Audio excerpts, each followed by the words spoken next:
Hey everybody, yeah, I'm 2 days late for this video, but I guess it's fine. I was a little bit busy in the weekend, and yeah, now at the end of the weekend I will try to make a new video. And this one is about social policies now. And to kick it off, I would speak a little bit about this social policies in Civ 5. And maybe some tricks and tips that maybe some of you can find it useful, and maybe you can, if you already know about this, then you can always speculate and everything. So yeah, let's start off. We have tradition. Now tradition as a social policy, it's really good. It's like 90% of the times I would say that actually you have to take it because it has really good benefits to it. Like the first one, even like just adopting it is already like border expansion 25% and giving +3 culture in the capital. So it's like guys, it's amazing bonus. This is basically like you will get more social policies in the start of your game, and that will give you a better head start. And border expansion at the start, as I said, like why even in my tier list video, why the Americans were that high, is the reason that they can buy the tiles in the start and get a good start going. If your border expansion is higher than with the other like social policies, then it benefits you over the others. And you can get some access to better tiles like horses and all these camps and stuff. That maybe not camps, but guys, it's like mountains and all this, not mountains but hills. You can mine the hills and mines, build mines and stuff, get better production going at the start, get better head start. It's very nice. And I personally think that tradition is one of the better social policies.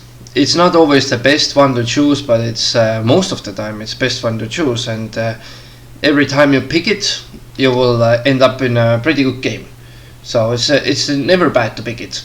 And another bonus is of course, I will talk about it later, but basically what is happening here is that if you adopt it, like what I usually do in my games, I will go to oligarchy. That gives you better range from your cities, and if you have a unit in your city, then it costs no maintenance, and that's basically +1 coal at start, and later on it will be more if you're having a bigger army. But anyways, I will go for this just because it leads to those three. And yeah, I'm not sure about the latest expansions. Maybe there was like you can go for this tree like right away, but in the game that I have currently, I think I have to choose this one first, and that's very important to choose it. Aristocracy, I usually leave it to as a last policy in the tree, because it's when you're building wonders, then you have 15% of production. But the thing about it is that's very nice when you play easier difficulties. Then you build a lot of wonders and stuff, and barbarians are not that big of a problem. But in the higher difficulty games, even already in the king and maybe not in the king, but definitely in the emperor and higher difficulties, I think you're going to not build those early wonders, and that means that basically this one will not be that useful. Unless you're like rushing something like Petra or Great Library, that was really high in my wonder list, tier list. I think then maybe like aristocracy can help you, but +1 happiness for every 10 citizens in a city, that becomes useful later when the cities are bigger. And I think 10 citizens are pretty difficult to get in the early ages, so that's why I usually go for these treaties first. And there are some good bonuses that you can get out of them. So yeah, aristocracy I usually leave to last, because then my empire is a little bit bigger and I can start building wonders, because I have already like monument and shrine and granary, everything like that in my city. build some army to defend myself and so on. Like workers that you have to build early on is it's crazy how many stuff that you have to build early on, so you don't really have time for those wonders. Of course, you can try to rush the Great Library and stuff, but yeah, if you can do it, like rush the Great Library or Stonehenge or something, then can be useful. But yeah, that's very situational. So I would say that if I would recommend you which one to pick first, then definitely Oligarchy. And that's yeah, there's also like, I don't think that Oligarchy is that good of a treaty by itself, but it's okay. Like you could have an unit in your city. You could have better city strength to bombard the barbarians that are attacking you. If somebody attacks you, then you will have better defenses up. Also, like keep your unit in the town as long as the barbarians are coming close to you, so you can get this +1 gold. And maybe if you have more cities, then you can get save like 3 gold per turn or something. Then it's really good. So yeah, I think that this one is pretty decent. It's not the best policy to take, but hey, I mean, adopting the policy is already that good, and this one is also okay. Of course, it's not something that you make your decision based on, but yeah, I usually take it just to get those three ones. And now I will say more about this. It's about the legalism. Is when you're having 4 cities, then it gives you a free cultural building in your city, and that's usually monuments.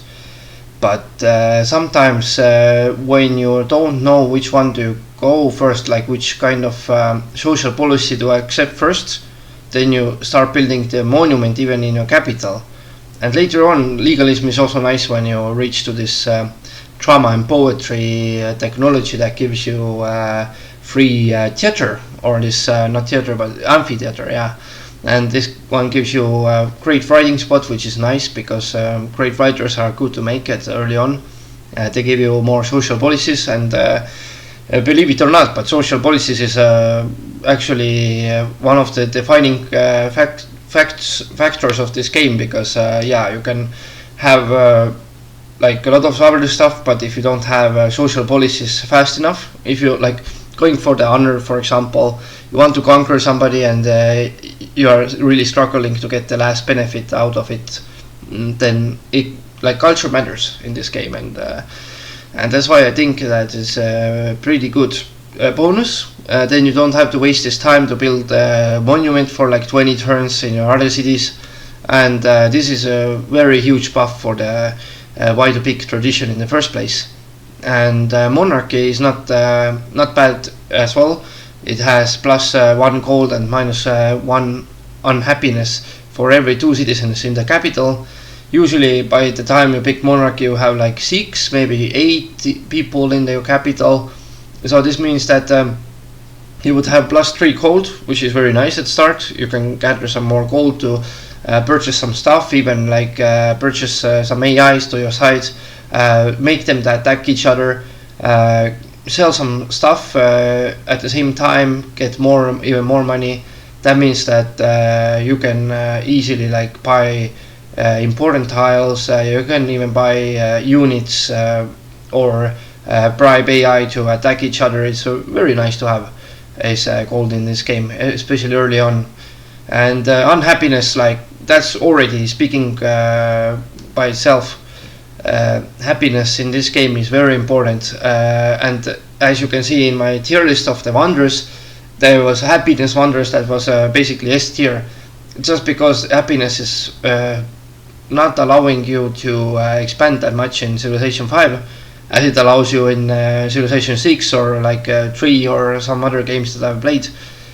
You can basically build as many towns as you want and not get punished, but in the Civilization 5 the game kind of like punishes you about this happiness thing, and every kind of minus unhappiness is very beneficial, especially when it's 3 or 4 already. That means that you don't have to build this extra Colosseum, this extra circus. You don't have to waste your time on that, and that's very nice to have, I think, as well. So this monarchy is not bad. If you have problem with happiness at start, then pick this one before this. But if you have like restricted area, let's say that you are playing islands, for example, and you start off in a very small island, then you want this policy pretty fast, because that gives you more food. That means more citizens, more production, everything. And if you have enough happiness to take those people there in your capital, then it means that basically it's very useful that if you have enough happiness, then this one would be first. But if not, then take monarchy first and then landed elite. But landed elite is it makes you to grow faster. That gives you more production, as I said. And yeah, I think growth in general is pretty good for the cities. That also gives you more culture and other bonuses that later on maybe more culture in the sense that you build stuff faster. And anyways, let's go for the bonus that you can get adopting all policies in the tradition tree. That gives you 15% of growth in all your cities, and that's really good. And as a bonus, it gives you a free aqueduct in first of your 4 cities. As you remember, there was this legalism that gives you free cultural building, but this one gives you even more buildings. So it's even better, and that's a building of growth. And building of growth means more production and everything like that. It's very, very nice. And you don't have to waste your turns in building aqueducts that you usually have to build anyways at some point. I mean, you don't have to focus on the aqueduct usually, but still it's nice to have. And that gives you pretty beneficial growth to have, and specialists in your cities. That's insane bonus. That's why I like growth so much, that the specialists, you can put some people to be a specialist in your city, and that gives you huge bonuses later on. And another great thing to have is purchase great engineers with faith at the start of the industrial era. That's usually I purchase them pretty often. I have that much faith that I switch in between like great scientists and great engineers. And yeah, so one time you buy for 1,000 of faith, you buy this great engineers. Other time you buy great scientists. When it gets more expensive, just switch around, and so on. Like great engineers are really good. More production if you build a manufactory, and you can rush some wonder that might be really useful or beneficial, that can change the gameplay very much and help you to achieve your goals. So yeah, I think tradition, why is it that great, is because of this, of course, the last benefit that gives you adopting all these policies. The applier benefit is very good. To start off with, getting a good start. Legalism is nice. Landed elite is very nice as well, and monarchy is also okay-ish. In the end, it doesn't be that useful anymore, but it's a good at start, good thing to have. And oligarchy is also decent thing to have.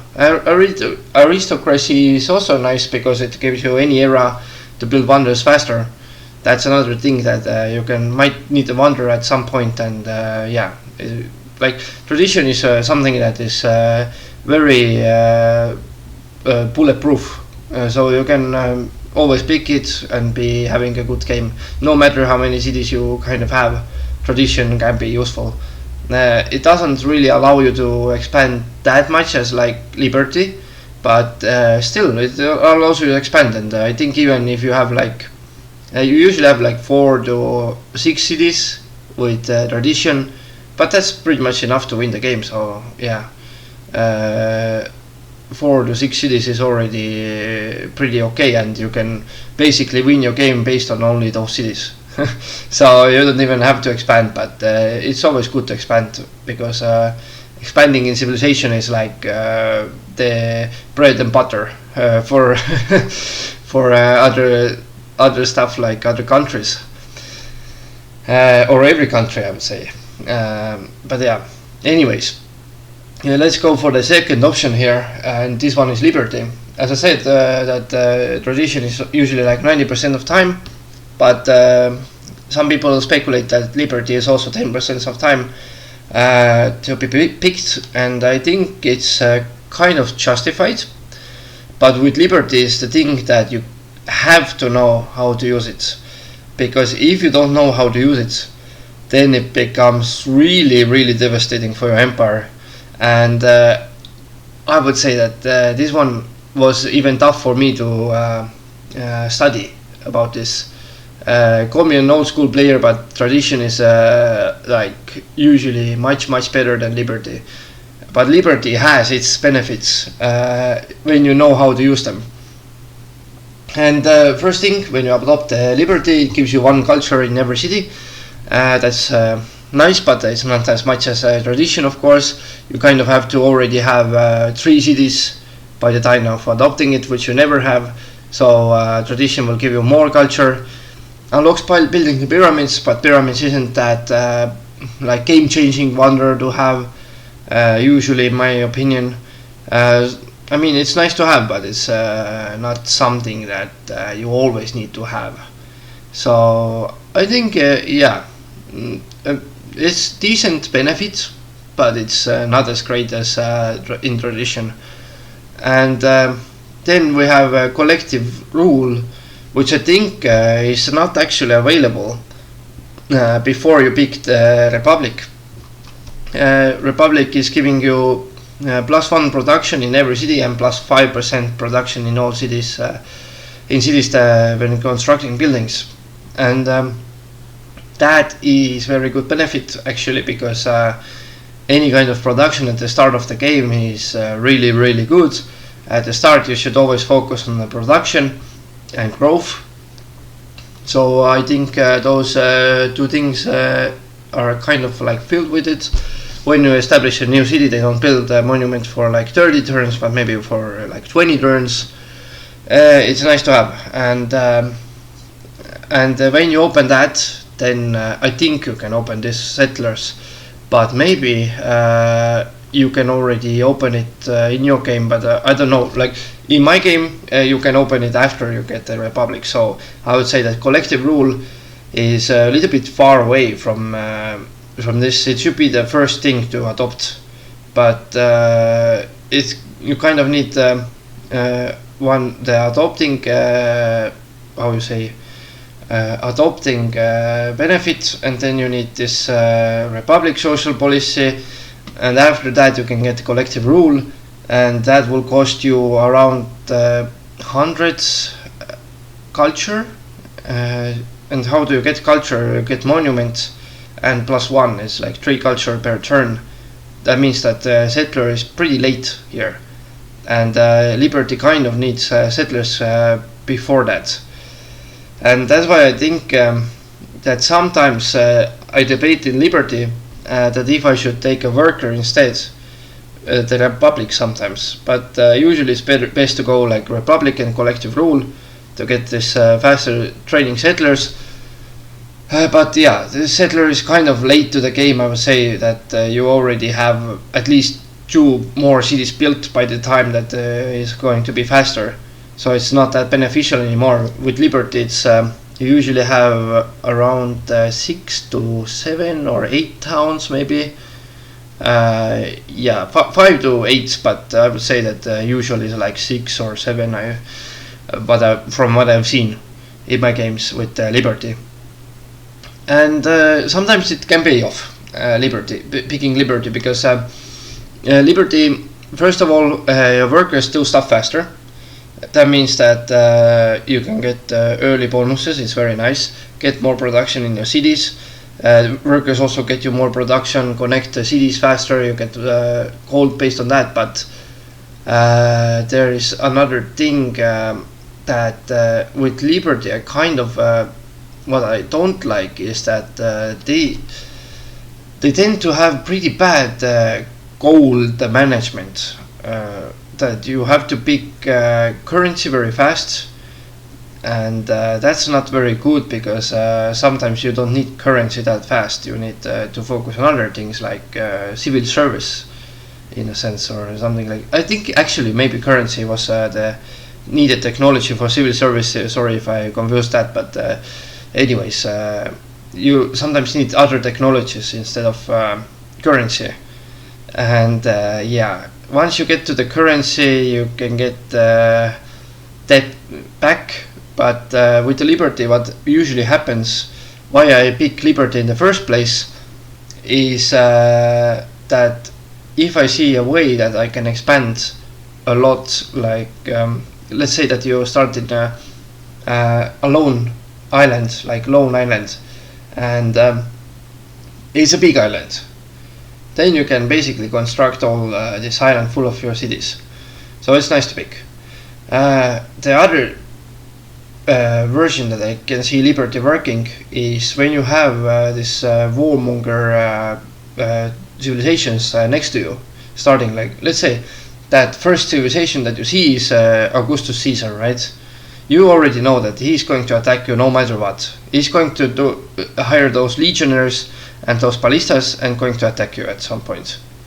So what you do is that you see that you have some ways to expand. So you pick Liberty, and for example, let's say that you pay Babylon, right? You pay Babylon, you pay this Nebuchadnezzar, and you get a great scientist from writing, and you get another great scientist after you complete all these trees. So that's two great scientists in the early age. And another thing that might save you with this gold problem is great merchant. Sometimes I pick great merchant for this last benefit. Because adopting gold policies in Liberty Tree will grant you a free great version of your choice near the capital. So great merchant can be very helpful with trading one city state that is close by you, get 600 gold going, get away from the debt and stuff. But with picking Liberty, I usually pick it when I need to have war early on, and that means that I'm going to conquer somebody. I'm going to conquer this Augustus Caesar that established Rome and this Napoli, or Naples in English, right? But anyways, I'm going to capture his cities, and that means that they will be far away from my cities, and the gold problem will appear.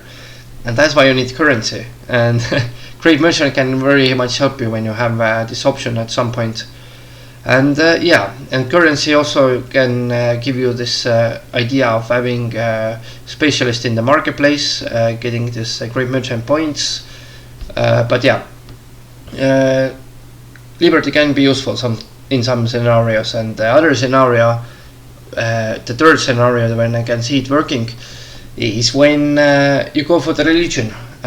Honestly, it's pretty efficient with the religion, because you can build shrines pretty fast in all your cities, and shrine is one of the cheapest things to build. So the first thing you build in the cities is shrine. You hoard this, let's say, this religion, and at some point maybe you can purchase units or create people or whatever. But anyways, you will have more cities and more shrines, and that's one of the things that I like Liberty for. It's interesting gameplay with Liberty as well. And then they also have citizenship, as I mentioned earlier. The construction speed increased by 25%. The worker appears near the capital. But in most of my games, I kind of steal the worker from the city-state anyways, at least one of them. So the one that I don't get along with anyways, and somebody else is like their ally or friend or whatever, you steal a worker from them and make peace. Just say to others that I will withdraw immediately, and then you get this worker to yourself, and you don't kind of need to pick up this, but settlers first.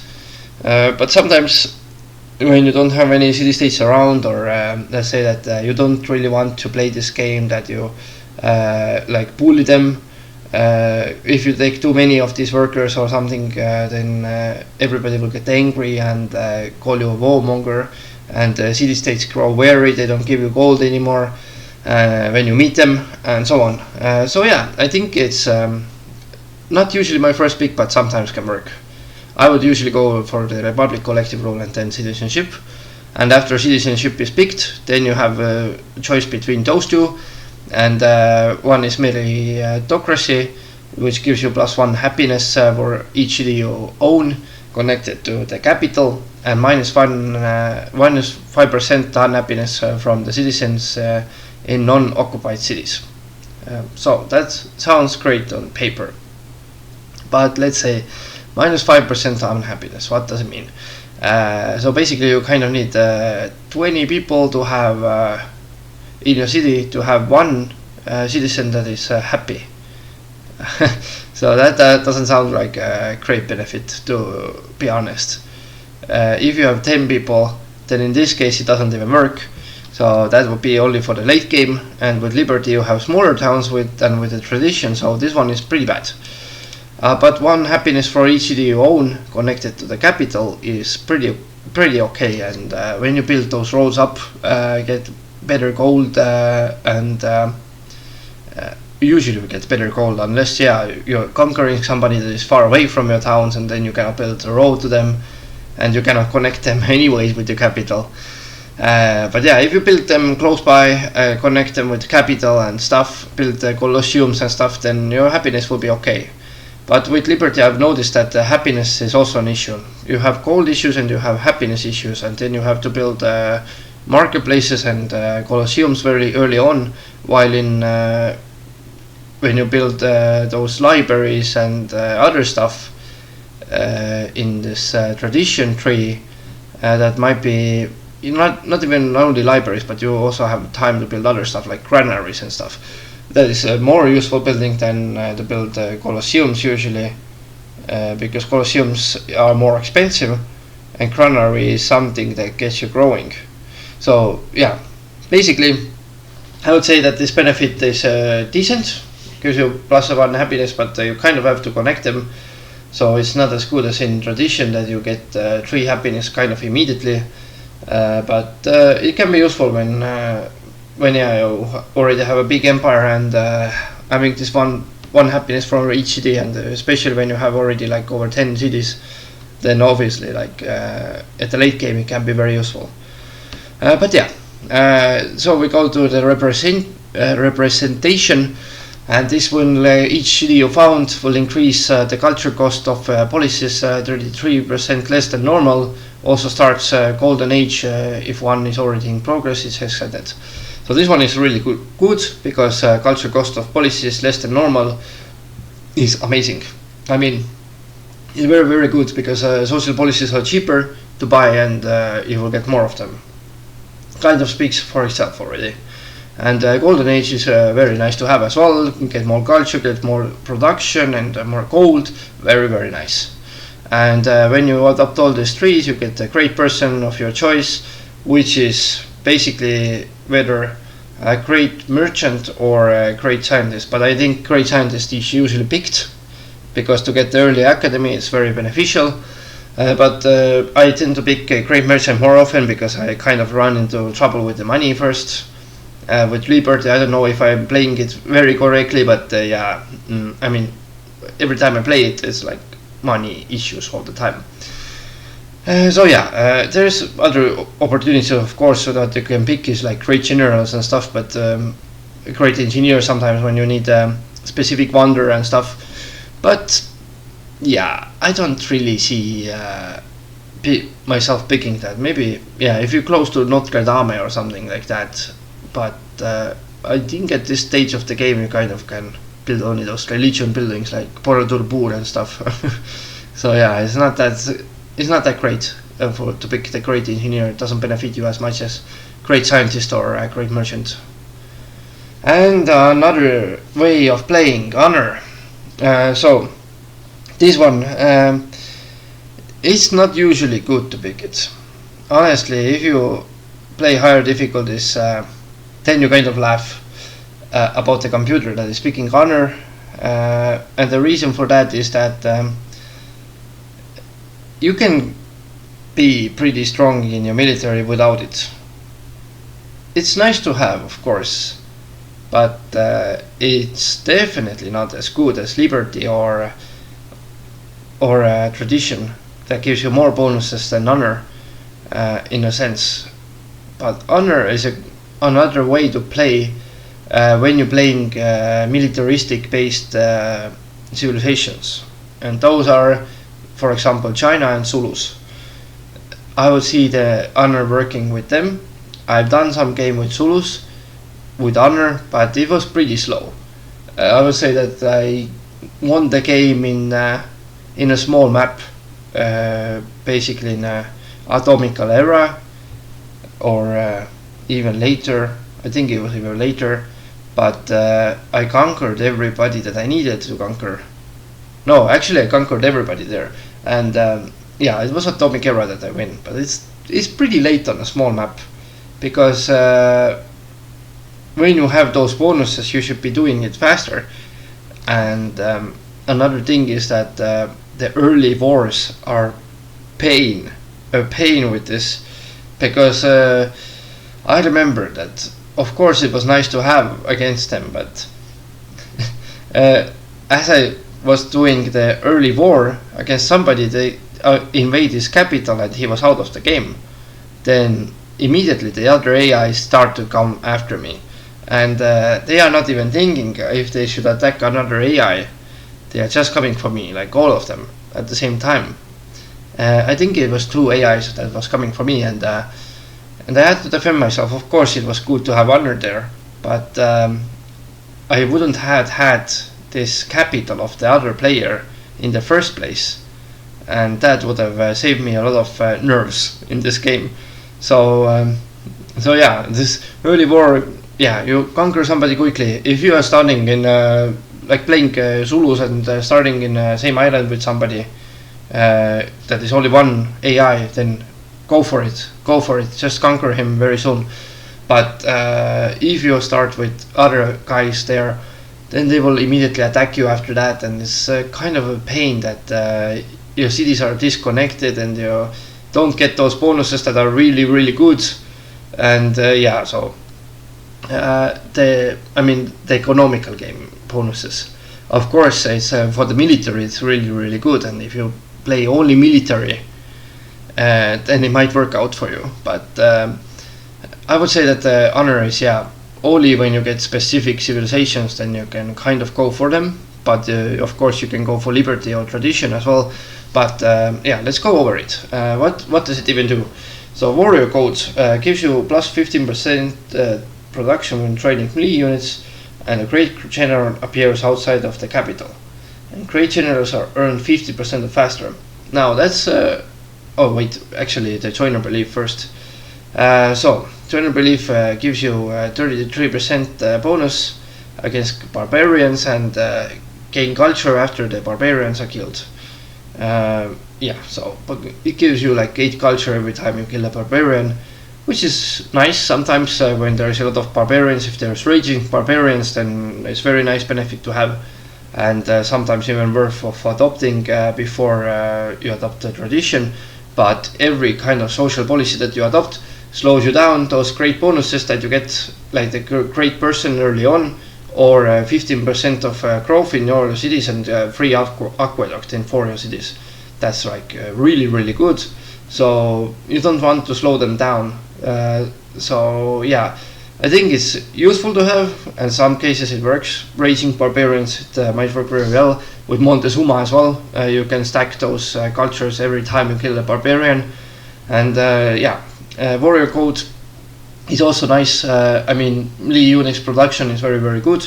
You can train archers faster, defend yourself with them.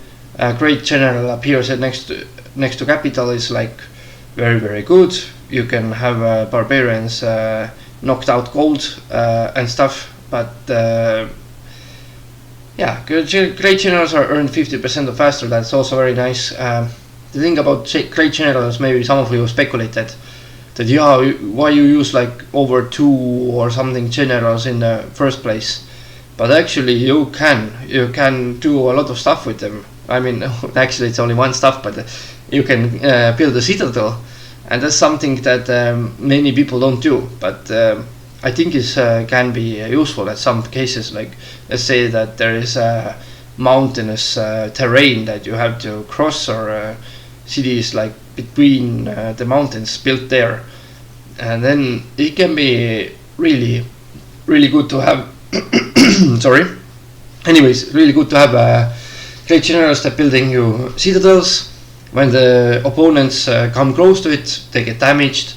Very, very nice. I think citadels are very underestimated buildings.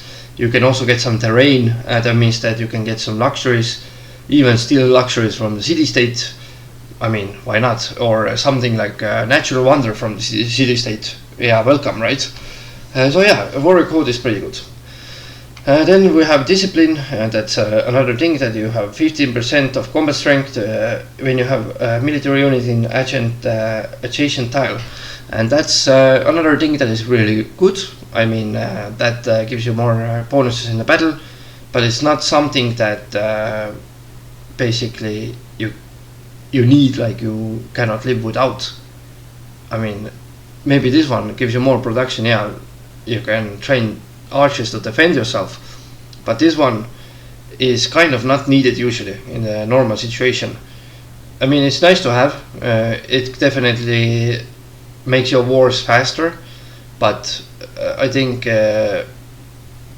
it's not something that is basically essential compared with other things, like let's say this landed elite in tradition. It gives you, well, where was that? Here. Plus 10% growth and plus 2 food in the capital.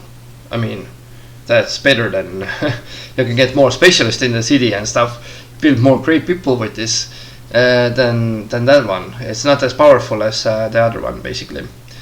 And then we have a military castle that opens up when you open up discipline. A military castle is each city with a garrison increases empire's happiness by 1 in the local city, and culture by 2. So yeah, that's also something that is nice actually. You basically get a free monument when you have a guy there, but that kind of doesn't benefit your wars, because in your wars you kind of use those guys to attack somebody, right? So you take them out of the city.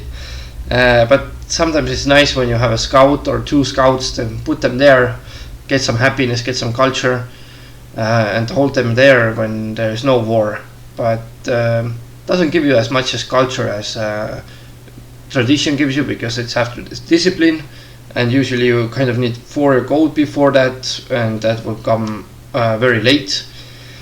So it's not that beneficial anymore. And yeah, I don't think that honor is as good as tradition, for example. And then speaking of traditions, we have military tradition that gives you 50% more experience from the combat. And that's another thing that maybe not many of the players will realize, that in Civ 5 there is this level ups that usually, yeah, you see that 15% of or 10% of in a rough terrain when attacking opponents in a rough terrain doesn't seem like a lot, but when you have stacked 3 of them, and there is 4th bonus for the archer is +1 range. Now that's a longbow menu, and this archer can keep up until you have like bazookas or Gatling guns already, right, or something like that. It's amazing. Sometimes in the late game, when I have those guys still there in my army, it's amazing to capture opponents' cities with a bazooka that is shooting twice. I mean, it's very, very, very nice. And but this experience from combat is usually coming very slow, and when you don't have this polish, it's usually not going to be in the sense that you upgrade to the range, because you kind of get 2 of these maybe buffs, and maybe the 3rd one, but usually not the 4th one anymore. Or yeah, if you play tradition and liberty, then you don't really get this +1 range usually. At least I don't get, or they die before. I'm so stupid in the military, who knows, maybe that's why I'm playing still Emperor, not Tatio and Immortal. But anyways, military units gain 50% experience from combat is pretty good, and that's because of the archers. They get +1 range, and they get another bonus that you can get is a double hit, means that basically your archers are shooting twice. Very, very nice. And if you have even like cavalry or something, knights, horsemen, they can be used as a medic. So all your units, if they fortify, then they heal. Really good. And another thing is that even some units get cover and stuff, that is also very beneficial. So I think military tradition is very nice, and it unlocks after you take warrior code. So you kind of usually go warrior code, military tradition, discipline, military castle, and then professional army. That is the last one, and this means that the cost of upgrading them is reduced by 33%. That's nice, because it's like Pentagon, but even if you stack it with Pentagon, it's even better. But yeah, that's a good policy if you know that you need to be in war for all your game. So I think honor is only good when you have to have war, and if you don't do much diplomacy with the AI, if you don't get those research agreements going, or let's say those if you don't mind that they're denouncing you or anything like that, then honor is pretty great way. But usually it evolves your best when you're always at war, so you always have to be in fight to get some more experience for your troops and so on. So I've noticed that in my games with this, it's like war all the game. And if you like this kind of gameplay, it's a good diversity sometimes, but I prefer to do some diplomacy with AI to get some gold and stuff. And yeah, so adopting gold policies in honor 3 will give you gold each time enemy unit is killed. That is usually around 10 gold, but of course when the industrial era units are killed, then it's like 24 gold and 24 culture. Yeah, it's better, but I think it's nice to have as well, because sometimes it saves you a lot of gold, and you kind of need gold when you have a big army. So I think honor is a way to play. I definitely think it's out there, but I don't think it's as good as traditional liberty, to be honest with you. I would say that it's very arguable to pick all these benefits instead of like tradition, that is actually giving you more growth and more production and stuff, and more culture in general, more science, more specialists, everything. This just helps you to invade somebody, and maybe can be picked after tradition. And then we have piety. Piety is about the religion, and this one should be picked only after you complete the tree of traditional liberty. I don't think adopting something here would make more sense, because religion in Civilization 5, it doesn't win you with a game like in Civilization 6, and it gives you very good bonuses, yes, and you can stack those bonuses and everything.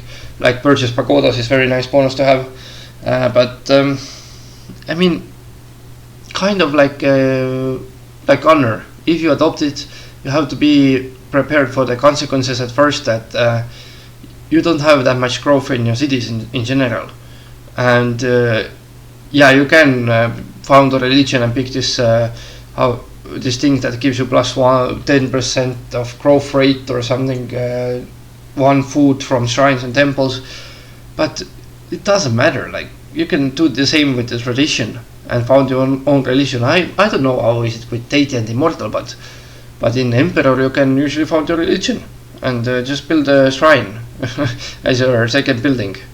So yeah, I mean, you don't have to go for directly to the granary. Usually you can build a shrine first, and usually when you have at least three religion coming every turn, or at least two to three religion coming every turn in, then you usually can found a religion.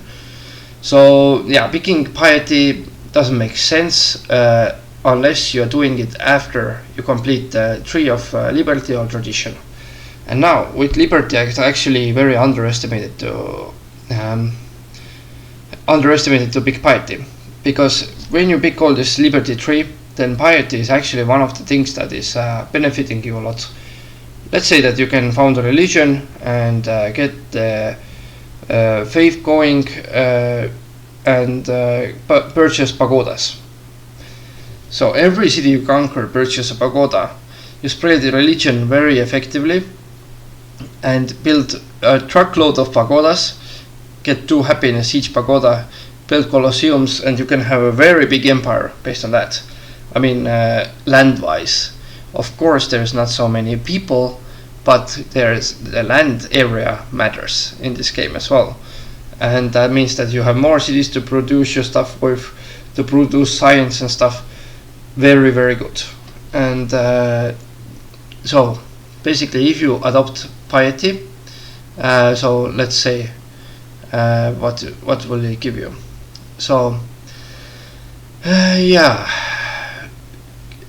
basically you can get unlocks the building, create most of the Jinn, and shrines and building temples are built 50% faster, which is very nice. You can stack those shrines, stack those temples later, and get those pagodas going. All these happiness things, very good, very good. But if you have something else that is not that beneficial, that you cannot purchase for the religion, then it's usually not. Let's say that you founded religion as your last person in the game. Then in this case, maybe not so effective anymore, because you cannot purchase a building that gives you happiness or culture or anything like that. That's usually the point of adopting it in the first place. And later on, of course, you can buy those great scientists and stuff, but you cannot purchase the great engineers, because that comes only with the tradition, unless, yeah, you play like Liberty. If you have tradition, then you can purchase them. If you play Liberty, then no. And sometimes when I play Liberty, then I realize that, oh, I cannot purchase the great engineer. But anyways, so what does it do? +1 happiness from monuments, temples and monasteries. What was vanilla? That's not applicable anymore, but +1 faith from shrines and temples is pretty good to start off with your piety.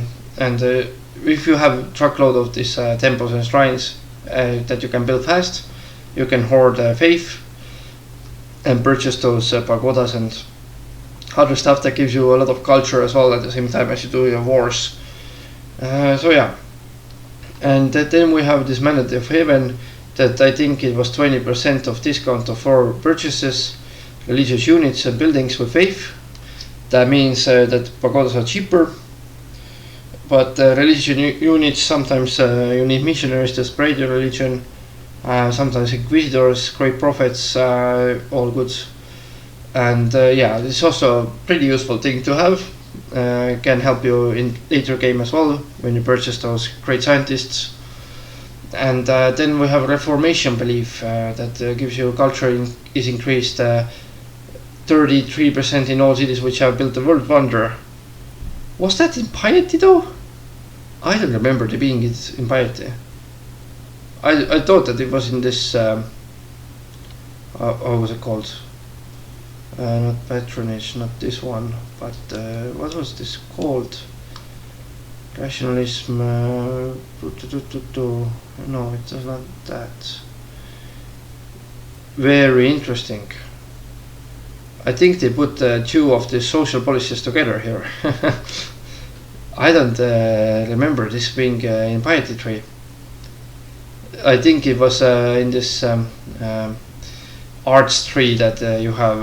I'm not sure how was it called, but yeah, basically the arts tree had that, not the piety tree. So I'm not going to cover it in this. So yeah.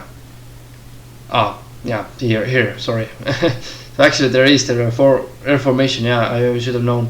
But anyways, if you found the religion, this one doesn't apply anymore to this. But if you found the religion, you gain a Reformation belief, and that's the last one to adopt here. But we'll get back to it later.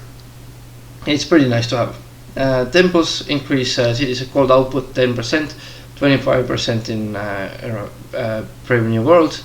That means that basically it's 25% gold output in a city, and holy sites provide +3 gold, but holy sites is almost never to be built. Maybe sometimes when you go for the freedom and stuff, maybe then. But yeah, this good gives you more money, and 25% increase for the gold is pretty good, especially when it stacks with your bonus of dive. That allows you to have +1 gold for every 4 followers. And if you have truckload of cities at some point with pagodas and dive, then it's very efficient to stack all these things. And then we have this religious tolerance that the cities get a majority religion and get the pantheon belief of bonus of the second most popular religion. Yay! Usually, I don't know about you, but in my games, I don't want anybody else to spread their religion. And if they do, they usually don't come with just a missionary. They're coming straight with a great prophet or something. So you kind of don't have anything else but their own belief. They don't get their bonuses instead of yours, and yeah, I don't think it's that great of a thing. The Pantheon belief, maybe yeah, becomes available in the medieval times or something, and then it's not that beneficial anymore because you kind of need your own religion, and this Pantheon belief is usually not something that you can use anyways because the computer doesn't know which ones to pick, or maybe they know but they have it only for themselves, for their own cities. That is beneficial. So yeah, I don't think that one is pretty good. I think theocracy is better. It's in the same level, and after that you can get the Reformation belief. That means that you can get something extra, which is nice as well, but not something that wins you the game. With this, I would say that usually when I play the game, I pick traditional liberty, and then I get access to. Usually I pick it with liberty. I get access to these two. Maybe sometimes with theocracy as well, but I get access to these two, and after that I already have to pick rationalism, and I will speak about rationalism later. But basically, you can get only to 2 policies and this purchasing or building those temples and shrines faster, which is nice. I think it helps you a lot sometimes, and after liberty and tradition, it can be useful tree to have as well, especially when you have your own religion. If you don't have your own religion, then don't even bother, and if there is no religion to be established anymore. So yeah, and patronage. Actually, I found that patronage is pretty darn good. I mean, for the policies, and sometimes even if I have ideology, I pick some benefits from here, and that's very typical to pick patronage after you complete your tradition tree or liberty tree, because influence with the city-state agreed 25% slower than normal, and city-state give you a lot of bonuses. So I think it's kind of essential to have, and Forbidden Palace is very nice wonder to build, especially when you have a lot of city-states around that nobody else has discovered. Like if they are on one of the islands, then it's very good. You can get first with them, be the first of their friends. They give you good tasks and stuff, and yeah, if you have good influence already done, then you can always like ban trade with the city-states, and nobody else can get some points to send some trade routes there, get some culture going on, and so on. So yeah, you can do a lot of stuff with the patronage, and yeah, wait, I forgot to mention here, adopting all policies grant you great profit to appear, and holy sites provide 3 culture, and you can buy those great I think it was yeah, this one causes great profit to appear, and holy sites give you 3 culture. That's sometimes nice, but you don't usually get to this point because, as I said, you get those 2, and then you already have to pick rationalism. So yeah, I don't see that going that far, but sometimes when you are stacking your landmarks and having this bonus from the freedom ideology, then it can be very good. Anyways, let's get back to the patronage. And we have philanthropy that gives to gold the city-state generate 25% more influence. And yeah, that's actually pretty nice. I like that. That's not the first benefit that I usually go for, but sometimes when I already have to go for the rationalism, then I go for this. But I usually take this one first because you can choose between those two. And this the other one is resting point with city states is increased by 20 points. That's very nice, and I think obviously if you haven't stolen a lot of workers from them, then it should be fine. And 20 influence is a pretty huge number, and you can basically give to their guests, like sometimes they want money, and you can give them this money, give them 500, and you can already be their ally. And or even friend is sometimes beneficial to be. And if you can philanthropy as well, sometimes they give you this, they want money for their quests, and they stacks with that, and that's very nice to have this double influence and being like forever best friends, BFFs with the city states. Then they have another good thing, that is scholasticism, scholasticism. Anyways, this one that gives them yourself a science bonus, and sometimes when you have a lot of city states on your side, can give you up to like hundreds, and that's really nice. I think it's when you get to the ideology point, sometimes it's good to pick it, and gives you more science, gets you closer to the space race victory. It's not as good as the rationalist beliefs, but it's pretty good. I would say that sometimes I pick it as well, but usually I end up rationalist first, and when I want more science, then this one can be good, especially when you have those city states on your side. And then if you have problems with happiness, then this one is not too bad either. Quantity of resources gifted by city states increased 100%, gives you more like coal or oil or whatever you need at the time, aluminium sometimes, sometimes uranium, and to build nukes. Happiness gifted from luxury is increased by 50%. Another good thing, you can expand. And the other one that they have is +2 coal for trade routes with the city state. Now this one is not the very good one, because I usually don't trade with them that much, and I tend to trade with the other civilizations first, because to get the cultural win going. But other than that, it's nice to have if you don't have banned the trade with the city states. If you have banned the trade, then it does absolutely nothing. in the United Nations, and adopting all policies for the patronage will make players influenced. No, that one. Cause allied city-state occasionally give to great people. Now this one is also very good. Gives you great people. Great people can win your games. Great engineers, you can rush those spaceship parts sometimes. Great merchants also when you play Freedom.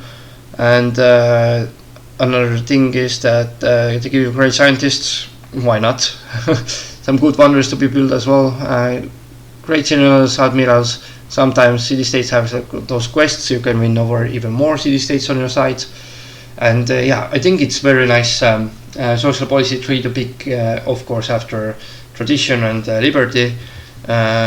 Is one of the best ones that I would warmly recommend before getting into the rationalism.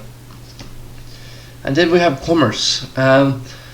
Commerce I personally not used that often, but it can be pretty beneficial. I would say that I've kind of underestimated commerce most of my games, because I think that money is nice to have, but at this point that I already pick it, usually already have gold. If I don't, then I pick it sometimes, but with the gold you can just build marketplaces and banks and stuff. So it's nice to have, because with the gold you can do a lot of stuff like research agreements and stuff. Very, very beneficial, and getting more gold is very, very nice. And already adopting it, outpost the capital city gold by 25%, and Big Ben is also Nice wonder to build. It was in my tier list, but not as high as you might expect. And then let's why do they have all these things together? Like these ones wasn't some of this in the not in the commerce, but they were in the how you say expansionism or something like that. Anyway, I'm going to go over the expansionist later, and go over to the commerce. And commerce, the first thing that you can actually do is how you say, was it this one, right? Yeah, +2 gold from all your land roads with the foreign nations. Maintenance of paid roads and trade roads reduced by 50%. Very darn good, especially when you have a huge empire. I mean, if you have picked Liberty and you expanded a lot, having this bonus, having long roads in your empire is reduced by 50%. Very, very nice. Stacks well with Machu Picchu as well. And land niche I've only used when I played Morocco against some militaristic tribes, and that was to defend myself. They are pretty cheap, and they can already move immediately, and just be some defending some tiles from other enemies. That, let's say that you want to establish the city somewhere else in the other continent. Maybe you started in an island and you want to go to the main continent, then these guys can sometimes defend your city, because you don't have enough army there to hold them back most of the time. So yeah, I think this can be useful, but usually I tend not to take it. I usually take this wagon trains and joiner belief, and then I already have taken something else, like I don't know, patronage, first benefit, joining benefit, and then I go for the rationalism later. And then after mentioning in your army, you can do this entrepreneurship. You have to have those two to get this. And great merchants are earned 25% faster, receive double gold from great merchant droid missions. But the thing about this is that you kind of don't want to go for the great merchants at this stage of the game. You want to go for the great scientists. And I think great scientists are prevented to be born by great merchants. So not as good as you might think. And of course might be good for like Venice and stuff, but even with Venice I take other social trees, social policy trees than that. So I would say that usually never useful as well. So these ones are not that good as the wagon trains. Of course, if you play islands, then this one will be useless as well. And I would never pick commerce when you play islands map. And yeah, so we have also, I think it was what was that? I think this protectionism or something. Or I never got to this like ever. Adopting all policies of commerce will grant you 1 gold for every specialist. Okay, that's nice.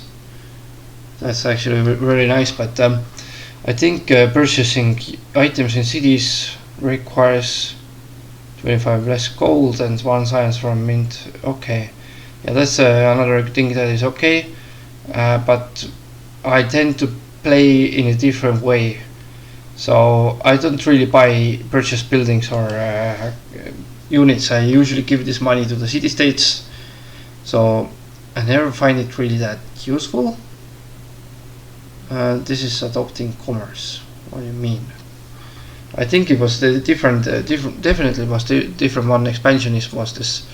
Let's go over expansionism as well. Like exploration was this that. Yeah. So if you adopt exploration, you get one movement and 1 sight range for naval units, and Great Admiral appears. Wait, no, it wasn't. There was only the first one. You get 1 movement and 1 sight range. That's basically the Great Lighthouse. Good for the huge maps that is based on the sea.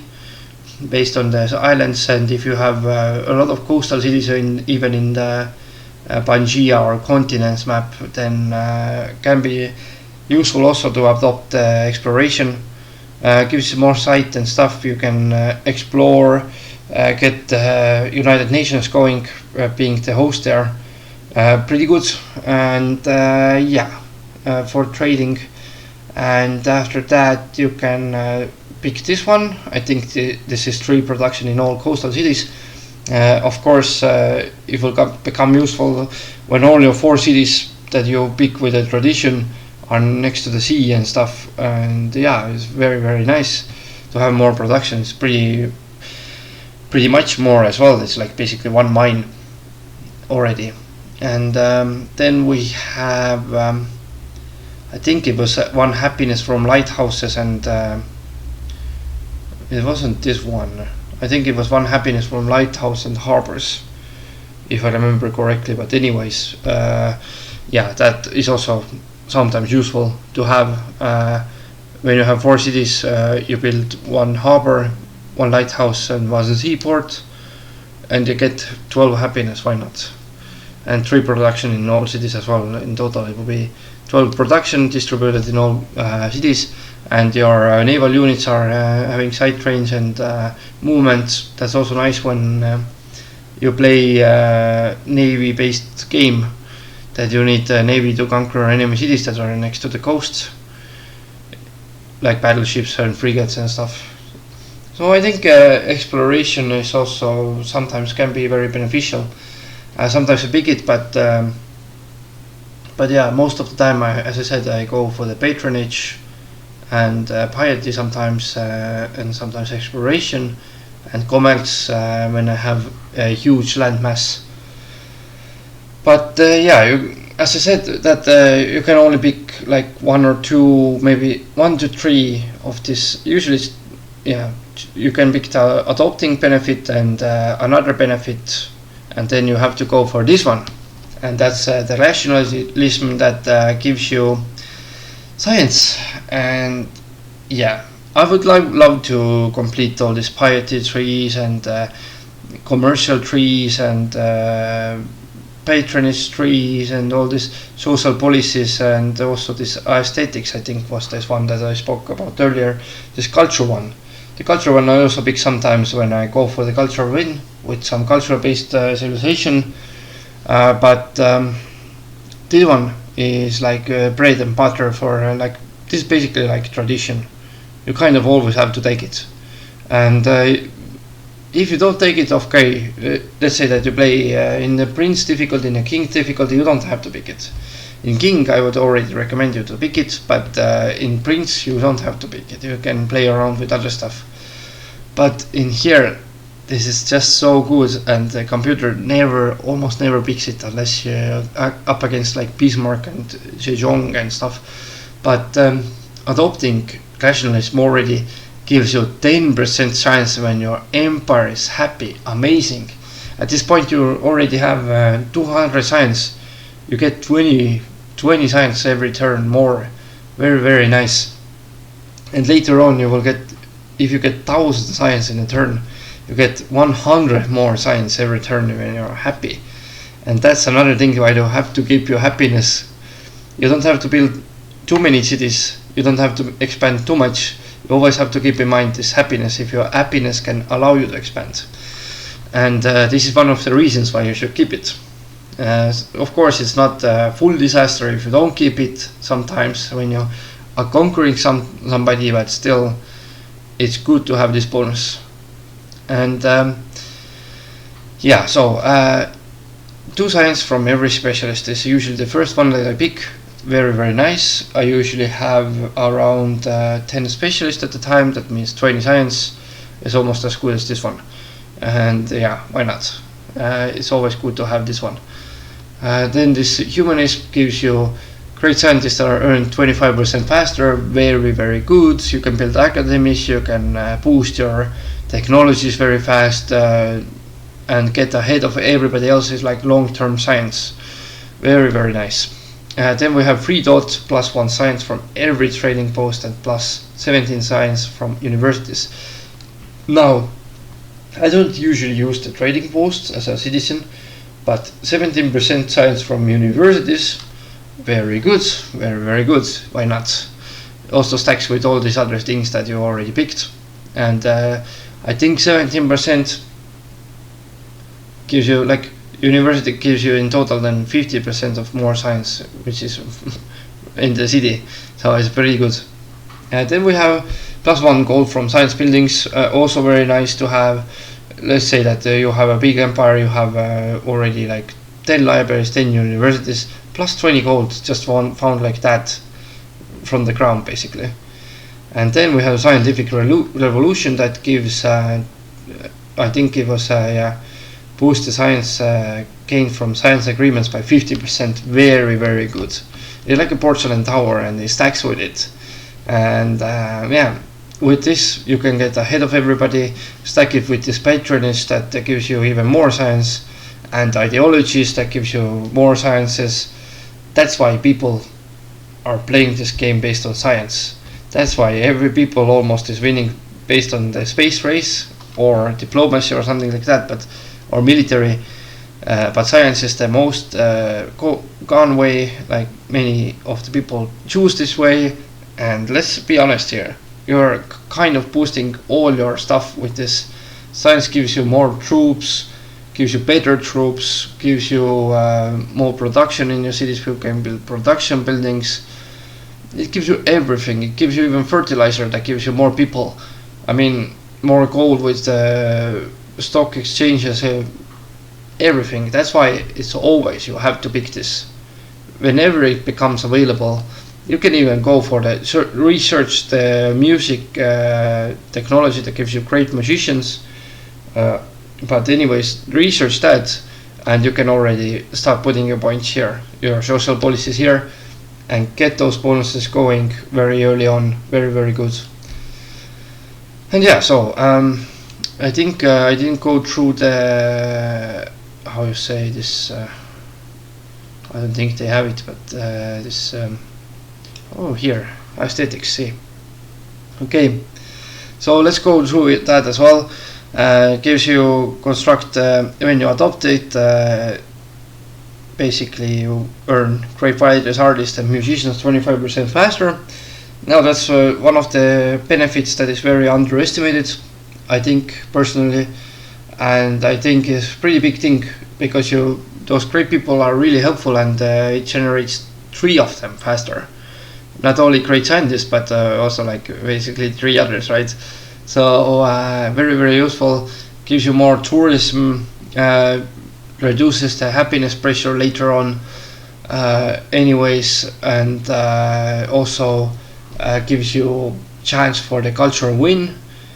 So adopting it, very good. Before nationalism, I think it's when you go for the cultural win, if you know that you're going for that, then pick it, because why not? And then pick this benefit that constructs monuments, amphitheaters, opera houses, museums and broadcast towers, 5 buildings, 50% faster. Saves you a lot of time for building, and very good benefits. Then I think it was this one, that 50% happiness added each turn to the amount of culture that may be spent on social policies or ideology tenets.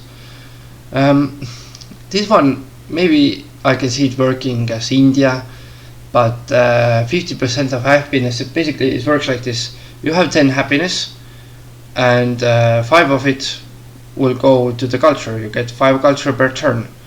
But usually you never have like 10 happiness. You usually have around like 5, maybe around like 3 even.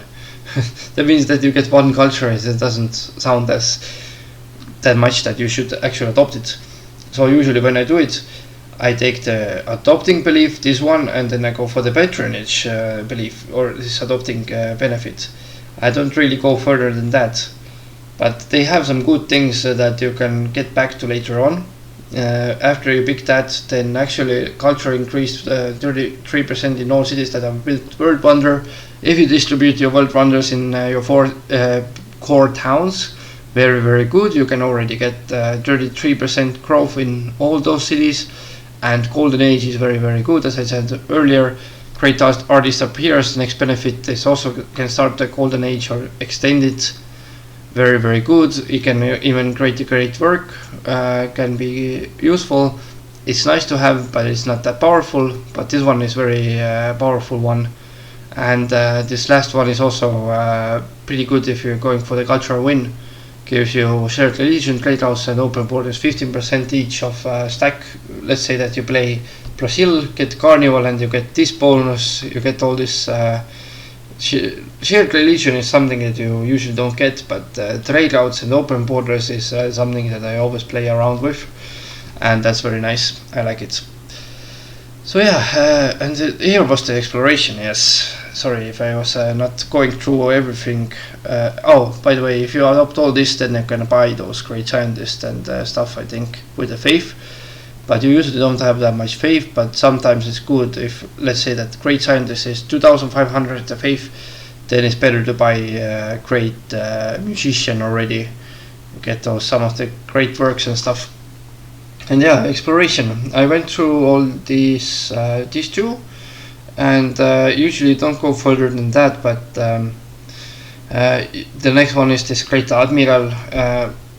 I don't like great admirals because they're slow, but two movement for great admirals is good. They can actually keep up with the navy and earn 50% faster, but usually what you use them for is to repair your fleet, but that's after a long war, and you kind of need to use it only once. So yeah, I don't see a reason why Great Admiral is the worst great people in the game, honestly. So yeah. And then +1 gold for each harbor, seaport, lighthouse, and 4 production, and 4 culture with the city of East India Company. East India Company is something that I usually don't build as the first national wonder, but I tend to build it at some point, and it's pretty nice. If you build it somewhere, then you can boost the city a little bit here. And +4 gold from all your sea trade routes is also pretty nice. Of course, in the ideology time, they don't become that useful anymore, and then you end up just picking those two and adopting benefits, maybe even not just this one, and yeah, after that you kind of having difficult time already to pick rationalism and getting those benefits as early as you can. And yeah, so basically that was it about this social policies. Yeah, so if you want to have a good game, my style is usually I go for the tradition, then for the patronage, get some benefits there, and after that rationalism when it opens up, and then I kind of distribute the benefits in between ideology and rationalism, whether which one benefits me more. And yeah, I will make another video about ideologies next weekend, I think, but right now this video has been pretty long. I went pretty deep analysis here, but yeah, if you enjoy it, then of course leave a like, but I think it was kind of like a tough one to do, because it's not something that I can like show that yeah it's really bad or something. I don't know. Anyways, keep in touch, and I will see you guys next time. Thank you for watching.